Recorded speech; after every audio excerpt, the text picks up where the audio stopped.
Believe it or not, I just might be wrong about what I think voluntarism is.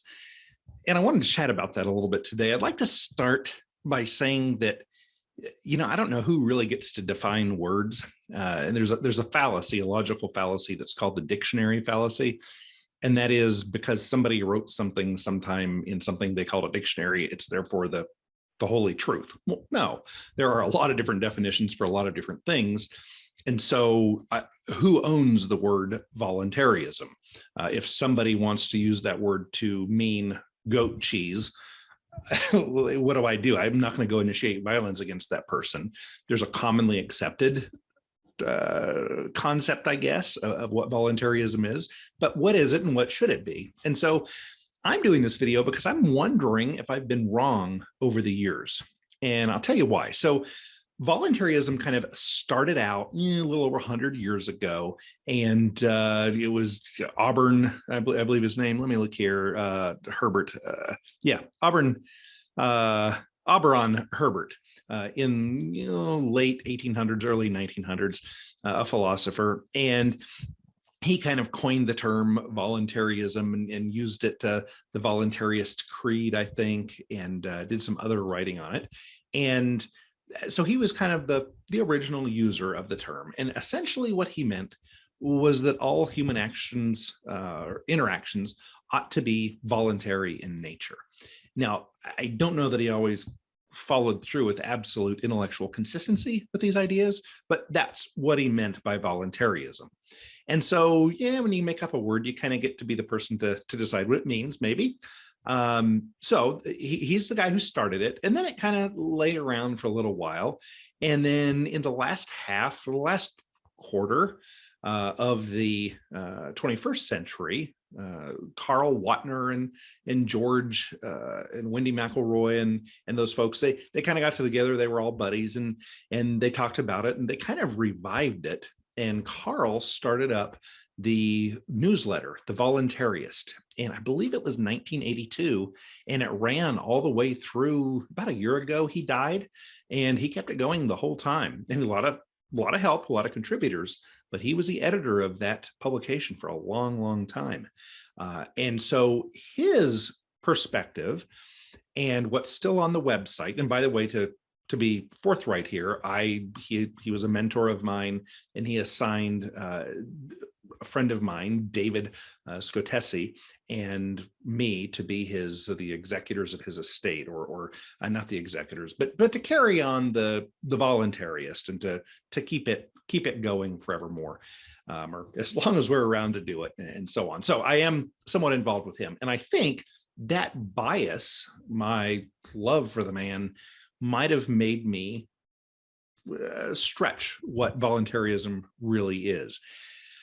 Carl, and I think Wendy and George as well, thought of voluntarism as being a type of libertarianism in which a person did not believe that government was acceptable. It was not a good way for people to do things, and that political activity was not a good idea. And if you look on the voluntarist.com, look at the statement of purpose and the principles and all these things, and you'll see they were very clear that if you involve yourself with government stuff at all, you're legitimizing it happening.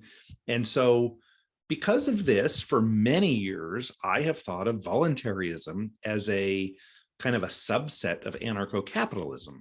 So an anarcho-capitalist could run to be a government official, a politician. They could do that.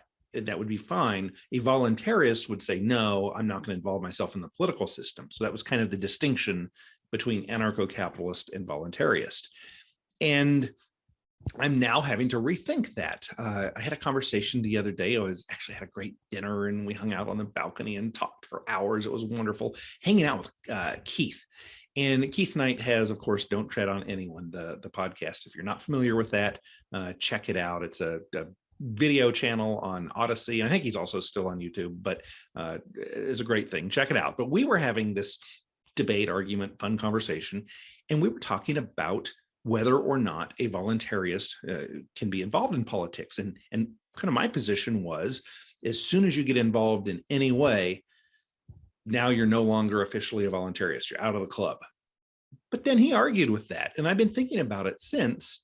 And if I use the strict definition of voluntarist as a person who believes everything should be voluntary, that doesn't really say that you can't run for political office.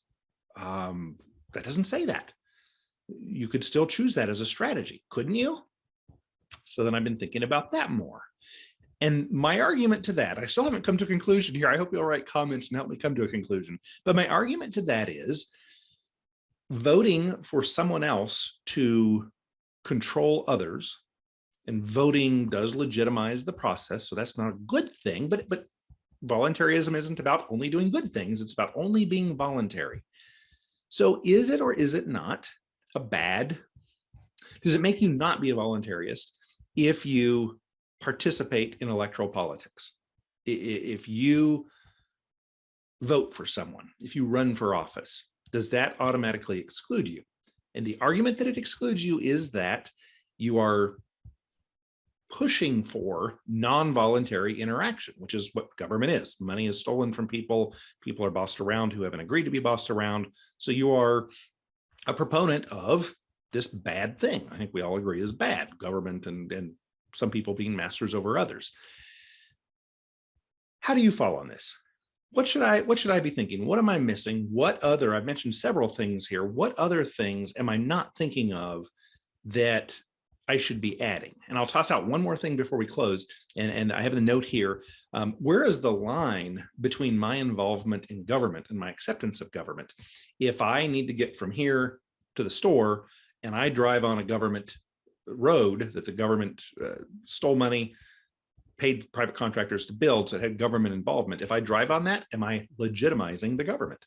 Or does it take something much more overt, like running for office or voting? And I don't know the correct answer to that. I don't know if there is an exact line, a black and white line there, or if it's a gray thing.